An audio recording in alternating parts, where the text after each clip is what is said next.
Welcome back to my YouTube channel. Today I'm going to talk about my time at the Continental.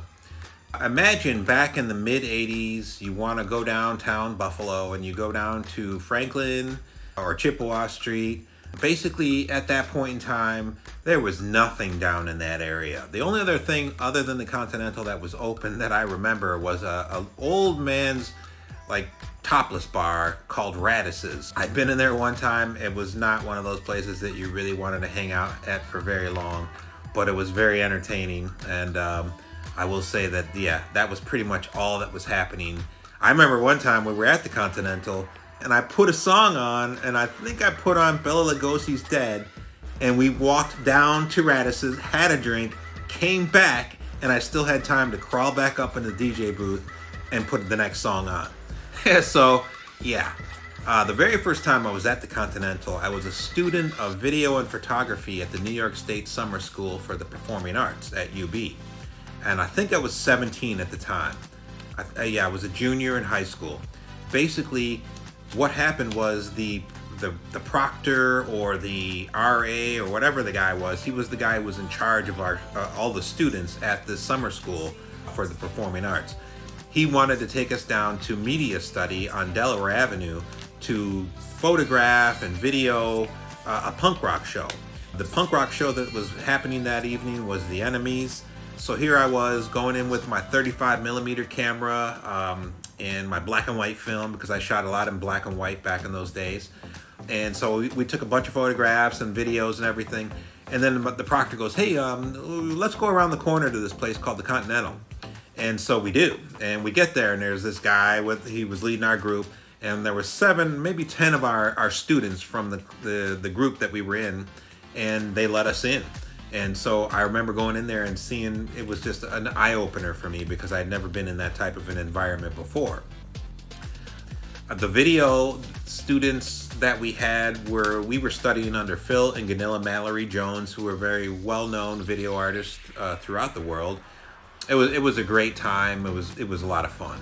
And I was, I never ever thought I was going to be working there. If you would have asked me at that point in time, oh, you're going to DJ here at some point in time, yeah, I would have never said that. So I'm really kind of glad about that. My first impressions of the Continental was that it was pretty scary at that time for me, because that was right when it was right in the meat of everything that was coming out. Post-punk, alternative music was really rising in Buffalo.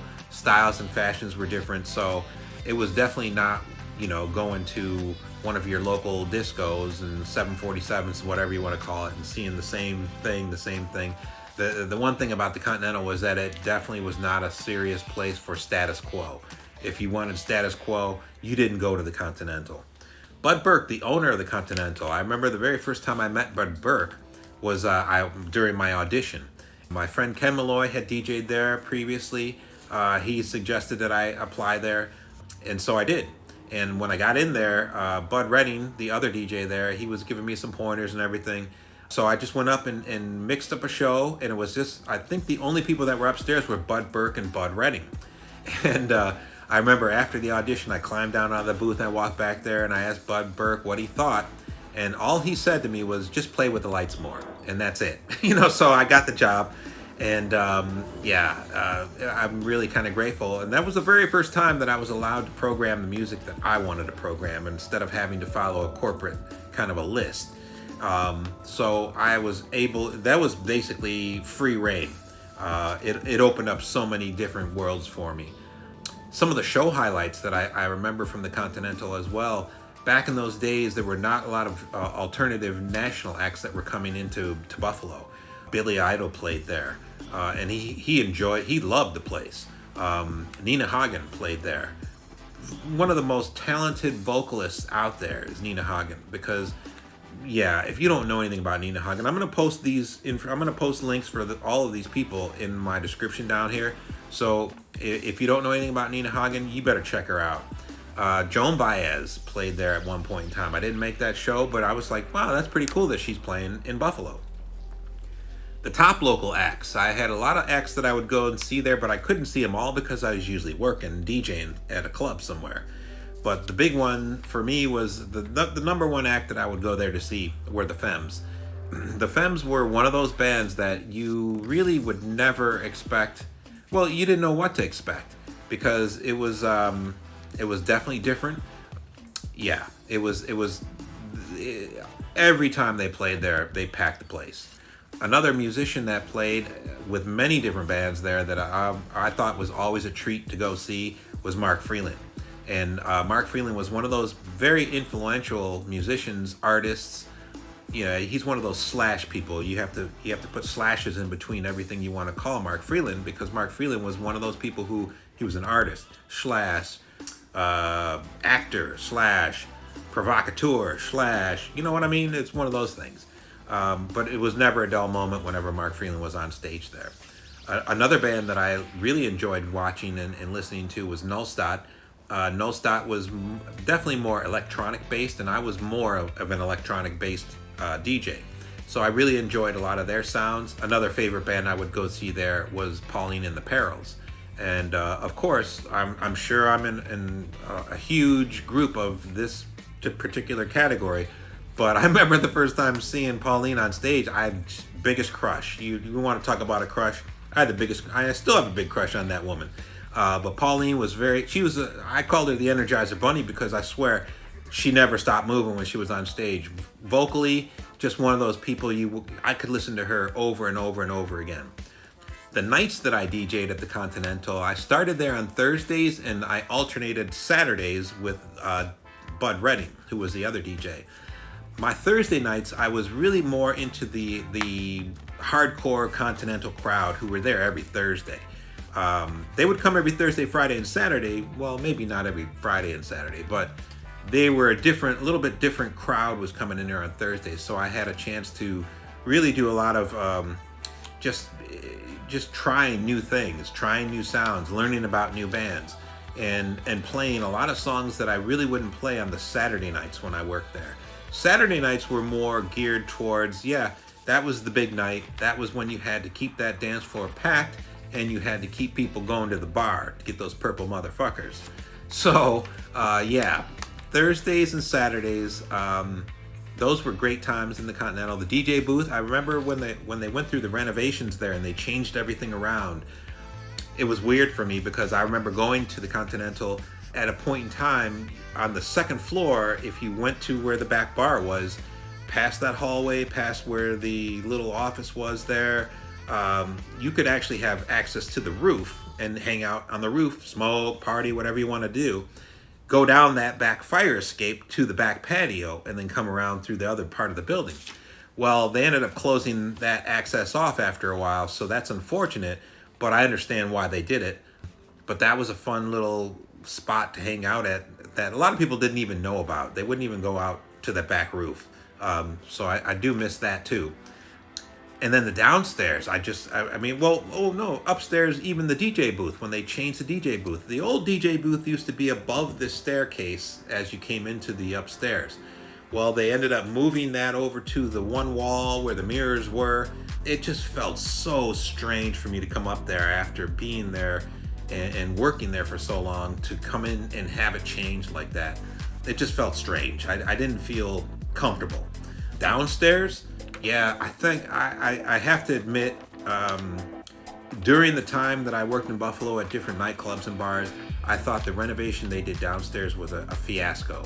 Moving and changing everything was ridiculous because you had a beautiful bar on the left-hand side. As soon as you walked in that door, boom, there was your bar. You wanted to see the band, you went past that a little bit, over to the right, and there was the stage. You turned around and it was right there. When they changed all that and made the bar the center focus of the downstairs, biggest mistake. There was 100 people that could be standing there. So, your chance of getting national acts in there, no, it's really diminished because you don't have that capacity anymore. It was just like you could have a freaking football game inside that bar where it made no sense to me. I'm not sure why they did that, but things happen. Every time I'd go to Buffalo, I would at least drive past the place, even when it was closed, and just make sure that I would stop by there and remember a lot of the times that I spent in there, a lot of the people that I met in there. Just you got to remember, in the mid '80s in Buffalo, we were in a crisis with Russia at the time. We thought we were going to go to nuclear war. The music that was coming out was so fresh and exciting. I still listen to a lot of the bands from back in those days, and a lot of the music that I hear today from the newer musicians and newer bands, they're okay, but I just think that there was a magical time at the Continental because of what we were going through as a nation, that inspired Bud Burke to open the Continental. And I'm very grateful that he did that, and I will never, ever look at that situation where I worked at the Continental and say, oh, I hated it. No. Yeah, I could never work there. No. People would clamor to get in there. So I'm very grateful that Bud Burke, in his infinite wisdom and help from other people who gave him some advice, decided to go down that route, because otherwise Buffalo would have been a hole. It would have been, I don't even want to think about how scary it would have been. There were so many places that would never have seen the light of day if not for the Continental. Like when I left the Continental, after working there for 2 years, and I went over to the Jam Club. I went there because I wanted to play house music, and I was doing my Clubhouse 9 parties at the time as well, which were all house music based.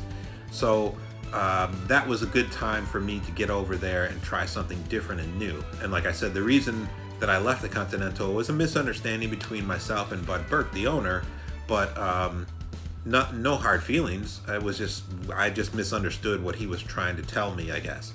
So I would have loved to have stayed at the Continental and worked there for years and years and years, but opportunities were opening right in front of me, and I'm one of those people who I don't like. I never, even in the course of my time over the 20 plus years that I worked in Buffalo, I never stayed at a place for more than 2 years. I would go in there, help build up their crowd, do what we needed to do, and then something else would come along. So of course I was one of those people who was always looking for something that was new, that was fresh, that was exciting. So, but I have to say it was the best times that I ever DJ'd were at the Continental. In my next episode, I'm going to talk a little bit about the Jam Club and what was going on over there with Tony Bellani and all the crew that we had over there. We had the downstairs bar called Hell. Upstairs, we were spinning mainly house music, a lot of club music. But it was definitely a dance scene that downtown Buffalo was not accustomed to. So on the next episode, tune in and I'll be talking about that. And until then, wear your masks, social distance, stay safe, get your vaccine. Peace.